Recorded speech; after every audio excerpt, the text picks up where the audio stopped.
ہاتھوں کو اٹھا کر کہتے ہیں یا رسول اللہ کہ جینیت 2500 سال سے اس دنیا میں ہے. یہودیوں کا دعویٰ ہے کہ ہم جناب موسیٰ کلیم اللہ کو مانتے ہیں اور ہمارا مذہب 3500 سال سے اس دنیا میں ہے. اب برادران وطن بھی اپنے مذہب اور دھرم کی وجود کی بات کرتے ہیں, لیکن ان سے صحیح تاریخ پوچھی جائے کہ تمہارے مذہب کا بانی کون ہے, موجد کون ہے, وید کا زمانہ کیا ہے, گیتا کب لکھی گئی ہے, تو بتانے سے قاصر نظر آتے ہیں. لیکن ان کا بھی دعویٰ ہے کہ ہمارا مذہب بھی بڑا قدیم اور پرانا ہے. لیکن آئیے میں آپ کے سامنے دعوے کے ساتھ کہتا ہوں کہ دنیا میں سب سے قدیم اور پرانا مذہب مذہب اسلام ہے, کیونکہ جب سے انسان کی ابتدا ہوئی ہے اسی وقت سے اسلام کی ابتدا ہوئی ہے. قل یا ایھا الناس انی رسول اللہ الیکم جمیعا. اور اس کی بنیادی دلیل یہ ہے کہ دنیا میں جتنے نبی رسول تشریف لائے آپ جن کا کلمہ پڑھیں آپ پہلا جز ملے گا لا الہ الا اللہ, نہیں کوئی معبود سوائے اللہ کے, لا الہ الا اللہ آدم خلیفۃ اللہ, لا الہ الا اللہ ابراہیم خلیل اللہ, لا الہ الا اللہ موسیٰ کلیم اللہ, لا الہ الا اللہ عیسیٰ روح اللہ, لا الہ الا اللہ محمد رسول اللہ. تو جب توحید ہی کا ایک ہی پیغام لے کر دنیا میں سارے انبیاء رسول تشریف لائے تو یہ بات دنیا کے ہر انسان کو تسلیم کرنی پڑے گی کہ دنیا میں سب سے قدیم اور پرانا مذہب مذہب اسلام. لیکن اس کے بعد اب جب اسلام کا لفظ بولا جائے گا تو صرف دین مصطفیٰ کے لیے. اسلام سے پہلے دنیا میں جتنے مذاہب تھے وہ مذہب کسی نہ کسی ایک ملک یا ایک قوم سے وابستہ تھے. مثلا ہندو دھرم کا ایریا بھارت کی سرحدوں تک محدود تھا. The field of Hindu religion was limited for the border of India. Confucius religion did not go outside from the wall of China. Zarathustra religion was only for the citizens of Iran. Apollo education for Yunanis, Shintoism for Japanese, Prophet Musa for Jews, Prophet Isa sent to Bani Israel. لیکن آؤ میرے نبی کی بارگاہ میں ان کا پیغام کالے, گورے, حبشی, شامی, ایرانی, عراقی, تتار, اشین, رشین, افریقن, امریکن, مشرق سے لے کے مغرب تک, شمال سے لے کے جنوب تک سبوں کے لیے تھا. ارشاد ربانی قل یا ایھا الناس انی رسول اللہ الیکم جمیعا. اے محبوب آپ فرما دیجئے میں تم سب کی طرف اللہ کا رسول. بحر علم بحر علم میں کوئی سفینہ نہیں ملا, انسانیت کو چرخ کا زینہ نہیں ملا, اور سارے جہاں کو دیکھ کر لوٹ آئی ہے نظر, لیکن کہیں جواب مدینہ نہیں ملا, لیکن کہیں جواب مدینہ نہیں ملا. میں آپ کو بتاؤں کہ آج کی دنیا میں 1 لاکھ یا 10 لاکھ سے زائد عیسائیوں کے missionary church, missionary station, missionary سوسائٹیاں پوری دنیا میں ہے, اور ان کے لاکھوں مبلغین, لاکھوں داعی جو ہیں وہ پوری دنیا میں پھیلے ہوئے ہیں. اور اس کا ٹارگٹ کیا ہے؟ اسلام, مسلمانوں کو گمراہ کرنا, عیسائیت کو اسلام پر غالب کرنا اور اسلام کو مغلوب کرنا. وجے واڑہ میں پادری جوزف نے یہ اعلان کر دیا کہ اسلام حق نہیں, عیسائیت حق ہے. میں نے کہا اے پادری تو نے کیسے اعلان کر دیا اسلام حق نہیں عیسائیت حق ہے؟ تو اس نے کہا مولانا there are 30 parts in the Quran. میں نے کہا yes, in these parts how many places are the mention of Madam Mary and mention of Maryam. اس نے کہا سنو قرآن کے 30 پارے ہیں, ان 30 پاروں میں حضرت مریم کا ذکر کتنی جگہوں پہ ہے, آمینہ کا ذکر کتنی جگہوں پہ ہے. تو میں نے کہا according to my qualification there are 29 places in the mention of Maryam. میں نے کہا روح الامین کے علم کے مطابق حضرت مریم کا ذکر قرآن مقدس میں 29 جگہوں پہ ہے. تو اس نے کہا کہ حضرت آمینہ کا, میں نے کہا میرے علم کے مطابق نہیں ہے. تو وہ کہنے لگا اس کا مطلب یہ ہوا کہ آمینہ افضل نہیں, مریم افضل ہے. اور جب مریم افضل ہے تو مریم کا بیٹا بھی افضل ہے, جب آمینہ افضل نہیں تو آمینہ کا بیٹا بھی افضل نہیں.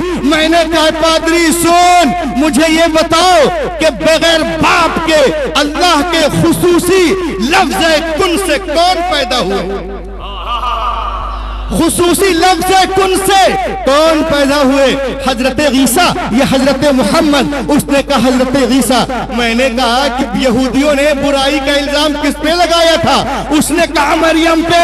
میں نے کہا رے نادان، ارے قرآن تو گواہی دے رہا ہے، قرآن تو صفائی دے رہا ہے۔ وہ امہ صدیقہ، مریم صدیقہ ہے، پاک و پوتر ہے، اور جس پہ الزام ہی نہیں اس کی گواہی کا کیا مطلب؟ تم کہتے ہو آمنہ افضل نہیں، مریم افضل ہے۔ یہ حضرت آمنہ کا مریم پہ احسان ہے کہ ان کے بیٹے پہ اترنے والا قرآن نے مریم پہ لگایا گیا بہتان کا مکمل صفایا۔ نعرہ تکبیر، نعرہ رسالت، علماء اہل سنت۔ آج ہم رضی اللہ عنہا کہتے ہیں۔ میں نے کہا پادری سن، عرش اعظم کا وہ مہمان لیے بیٹھی ہے، عرش اعظم کا وہ مہمان لیے بیٹھی ہے، یعنی وہ مظہر رحمان لیے بیٹھی ہے۔ اور بی بی مریم کو ملے صاحب انجیل، مگر آمنہ گود میں قرآن لیے بیٹھی ہے، آمنہ گود میں قرآن لیے۔ پھر وہ کہنے لگا کہ مولانا ایک چیز اور بتا۔ میں نے کہا پوچھو؟ تو اس نے کہا when enemies have troubled our Christ, Almighty God call him on the sky۔ حضرت عیسیٰ کو دشمنوں نے پریشان کیا تو آپ کا قرآن کہتا ہے کہ اللہ تعالیٰ نے آسمان پہ اٹھا لیا، لیکن جب آپ کے نبی کو ابو جہل نے مکے میں پریشان کیا تو پیدل مدینہ کیوں گئے؟ اللہ نے فرشتوں کے ذریعہ اٹھا کر کیوں نہیں پہنچا دیا؟ بولو بولو، تم تو کہتے تمہارے نبی اللہ کے حبیب ہیں، میں کہتا ہوں کہ حضرت عیسیٰ اللہ کے حبیب ہیں، اسی لیے تو اللہ نے اٹھا لیا اور تمہارے نبی کو چھوڑ دیا کہ پیدل جائے۔ بولو بولو۔ میں نے کہا پادری سن، نگہبانی ہمیشہ چھوٹے بچے کی جاتی ہے، بڑوں کی نہیں کی جاتی۔ اللہ علم الغیب ہے، جانتا تھا کہ عیسیٰ کو نہ بچاؤ تو دشمنوں کے زد میں آ سکتے ہیں، لیکن محمد رسول اللہ کو اتنی حکمت عطا کی ہے کہ اپنی حکمت سے بچو۔ اگر رب کائنات رسول کائنات کو اٹھا لیا ہوتا تو ہجرت کا قانون کہاں سے ملتا؟ ہجرت آج انٹرنیشنل قانون ہے، کیونکہ میرا نبی صرف مکہ یمن ہی کا نبی نہیں، بلکہ جہاں تک خدا کی خدائی ہے وہاں تک مصطفیٰ کی مصطفائی ہے۔ قل یا ایھا الناس انی رسول اللہ الیکم جمیعا۔ اور آگے دیکھیں آپ، اعتراض کرنے والے کرتے رہتے ہیں۔ اس نے کہا مولانا اسلام only one religion of the world that allow for marriages۔ اسلام دنیا کا واحد مذہب ہے جو 4 شادیوں کی اجازت دیتا ہے۔ میں نے کہا غلط۔ اولاً تو ہر مسلمان پر حکم بالکل لازمن نہیں ہے کہ سب لوگ 4 شادیاں کریں، حالات و ضرورت کے اعتبار سے اجازت ہے تاکہ فائدہ اٹھایا جا سکے۔ اسلام لیکن پوری دنیا میں پروپیگنڈا ہے، وہ لوگ 1 لاکھ 1 کروڑ سے رابطہ رکھے ہوئے ہیں، لیکن ہم لوگ جائز طریقے سے اگر 2 بھی کر لیں تو ان کے پیٹ میں درد ہوتا ہے۔ اسلام only one religion of the world that allow for marriages۔ اسلام دنیا کا واحد مذہب ہے جو 4 شادیوں کی اجازت دیتا ہے۔ میں نے کہا سنو، اگر ہم ایسا کرتے ہیں تو اپنے نبی کے سنت پہ عمل کرتے ہیں۔ رہ کے بولیے نا۔ اس نے کہا کیسے؟ ہم نے کہا اگر ہم ایسا کرتے ہیں تو اپنے نبی کے طریقے پہ عمل کرتے ہیں، لیکن تم لوگ ایک ہی شادی کر کے پھنس رہے ہو، تم لوگ ایک ہی شادی کر کے پھنس رہے ہو۔ اس نے کہا کیسے؟ میں نے کہا ایسے کہ حضرت عیسیٰ نے شادی کی ہی نہیں، پھر تم لوگ کیوں کرتے ہو؟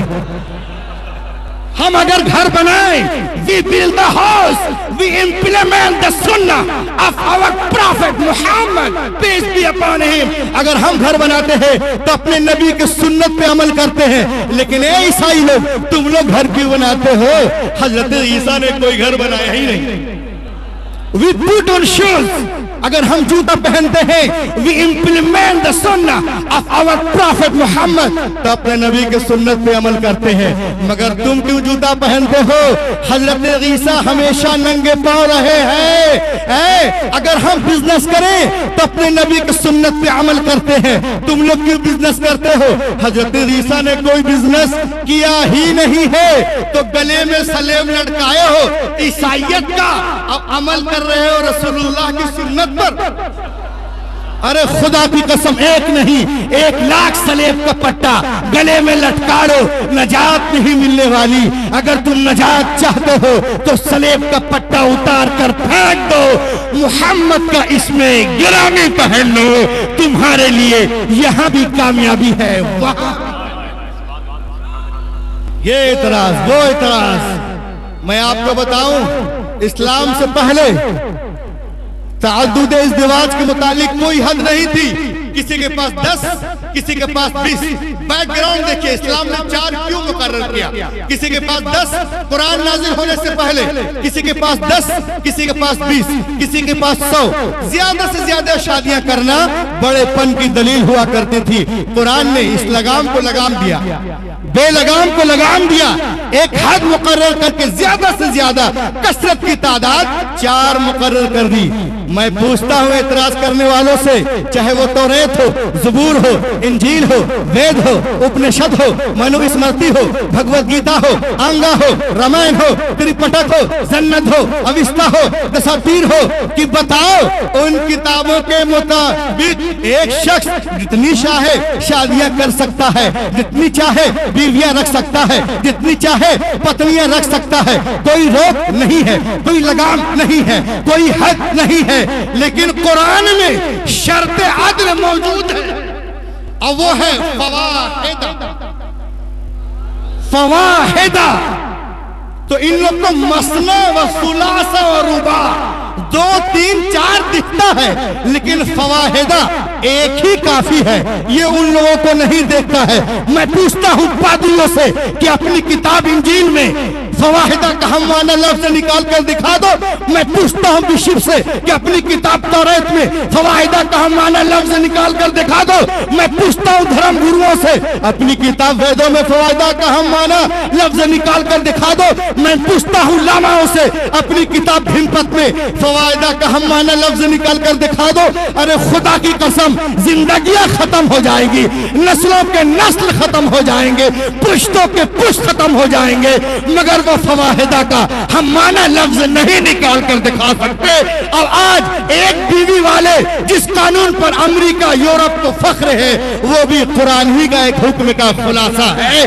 تو معلوم ہوا کہ بحر علم میں کوئی سفینہ نہیں ملا، انسانیت کو چرخ کا زینہ نہیں ملا. سارے جہاں کو دیکھ کر لوٹ آئی ہے نظر، لیکن کہیں جواب مدینہ نہیں. آج کارل مارکس لیبروں کا بڑا ہمدرد بنا ہوا ہے، ان کو بونس دلوا رہا ہے. In his days, Karl Marx was a great sympathizer of labor.